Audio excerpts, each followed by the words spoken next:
अब देखिए, काठ गोदाम के पास भीड़ इकट्ठी क्यों हो गई थी। काठ गोदाम के पास सोनार को एक कुत्ते ने उंगली काट खाई थी। वह चीखता भागता चला रहा था।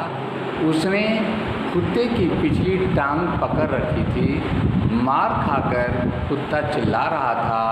खुकड़ीन और कुत्ते की आवाज़ सुनकर लोगों की भीड़ इकट्ठी हो गई थी। अगला प्रश्न है कि बाजार के चौराहे पर खामोशी क्यों था।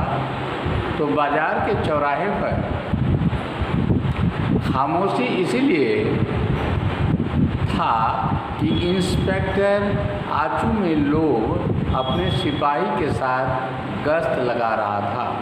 वह रिश्वतखोर भी था जो सामने आता उसके ऊपर कुछ न कुछ लूट खसोट करता था।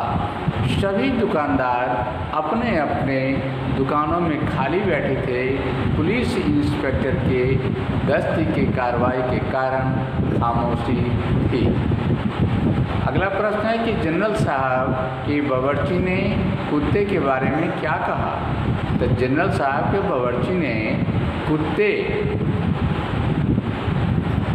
के विषय में कहा कि यह हमारा नहीं है, यह तो झिंगा लाओ ये भाई साहब का कुत्ता है जो थोड़ी देर पहले यहाँ पधारे हैं। जनरल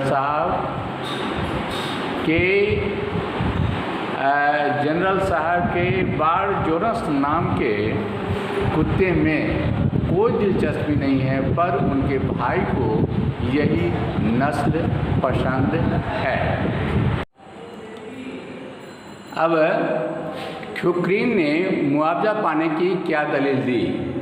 खुकरीन ने कहा कि वह एक कामकाजी आदमी है, उसका काम पेचीदा किस्म का है। मैं काम कर रहा था कि कुत्ते ने आकर मुझे काट लिया, जिसके कारण वह एक हफ्ते तक काम नहीं कर सका है, जिसके कारण उसे काफ़ी नुकसान हुआ। इस कारण मुझे कुत्ते के मालिक से मुआवजा दिलाने का आग्रह किया। अगला क्वेश्चन है कि एल्दरीन ने खुकरीन को दोषी ठहराते हुए क्या कहा। तो एक एल्दरीन ने खुकरीन से कहा कि कुत्ता जनरल साहब के भाई का है। तो उसने खुकरीन को दोषी ठहराते हुए कहा कि वह जानता है कि तुम हमेशा शरारती करते रहते हो। तुमने जरूर जलती हुई सिगरेट के कुत्ते की नाक जला दी होगी।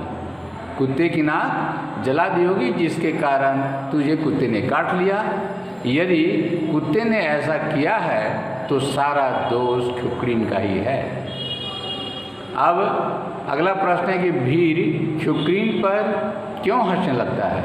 तो भीड़ खुकरीन पर इसीलिए हंसता है कि इंस्पेक्टर खुकरीन की दोषी ठहरा देता है।